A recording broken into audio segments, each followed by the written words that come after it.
sebagai lebihan lemak tubuh yang boleh menyebabkan masalah kepada kesihatan. Obesiti berlaku apabila saiz atau bilangan sel lemak di dalam tubuh meningkat. Di Malaysia, sehingga tahun 2006, 29% penduduk dewasa mempunyai berat badan yang lebih dan 14% mengalami obesiti. Manakala, statistik di Malaysia melalui National Health Mobility Survey yang dijalankan pada tahun 2011 mencatatkan 15.1% daripada rakyat Malaysia berumur 18 tahun ke atas adalah obes. Ini menunjukkan peningkatan jika berbanding dengan 14% pada tahun 2006.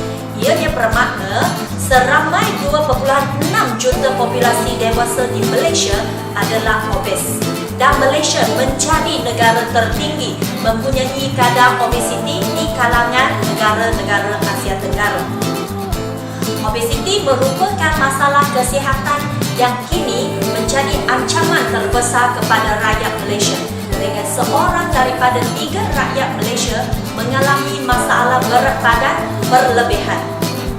Pertubuhan Kesihatan Sedunia (WHO) mula menganggarkan pada tahun 2015 secara kasar 2.3 bilion penduduk di dunia akan mempunyai berat badan yang lebih dan 700 juta penduduk dunia akan mengalami obesiti. Menurut satu kajian dari WHO pada tahun 2007, kes obesiti semakin menular di kalangan kanak-kanak dan remaja di negara-negara pembangun.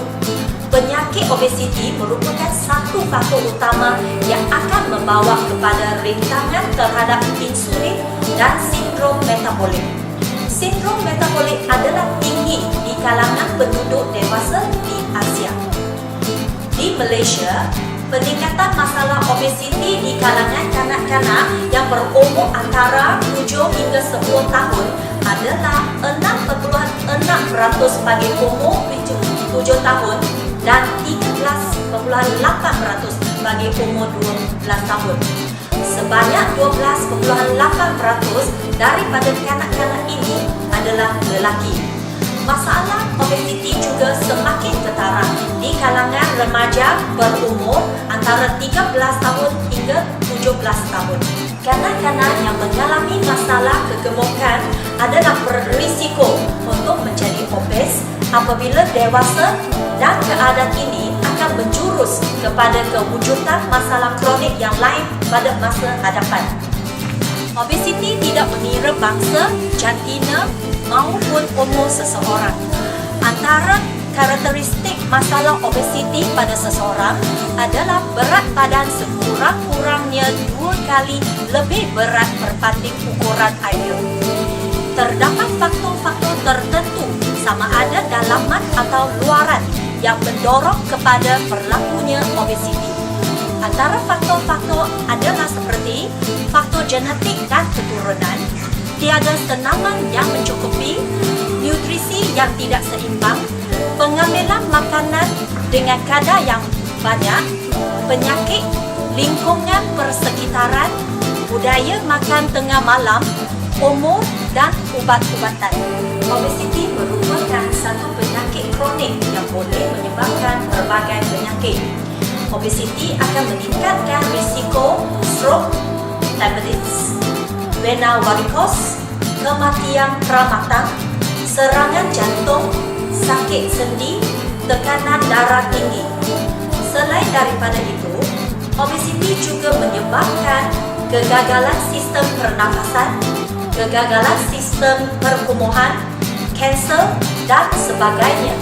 Menurut Menteri Kesihatan, kerajaan amat komited untuk membudayakan amalan persukan dan melakukan aktiviti fizikal sebagai rutin harian di kalangan rakyat, kerana kajian menunjukkan purata setiap individu perlu melakukan aktiviti senaman selama 20 minit sehari.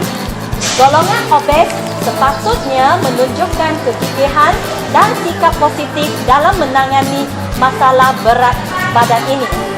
Pergerakan badan dan senaman merupakan kaedah utama dalam langkah pencegahan dan pemulihan. Mengamalkan aktiviti fizikal sederhana selama 60 hingga 90 minit setiap hari boleh membantu mengurangkan BMI bagi mereka yang obes. Pengawalan makanan juga merupakan kaedah utama yang tidak patut diabaikan. Amalan pemakanan yang sederhana dan sesuai dengan menambahkan serat dan mengurangkan lemak serta karbohidrat boleh membantu mengurangkan berat badan.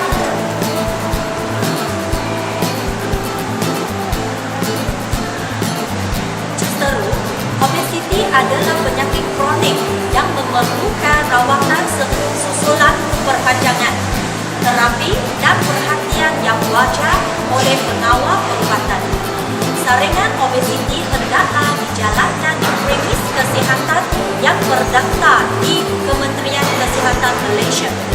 Rawatan-rawatan yang telah dinyatakan hanya akan berjaya jika pesakit berubah sikap dan menjalankan cara hidup yang sihat dengan mengawal pemakanan dan meningkatkan aktiviti fizikal.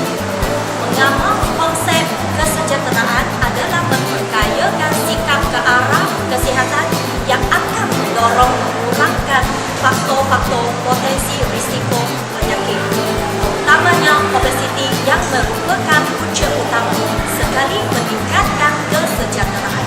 Sekian, terima kasih.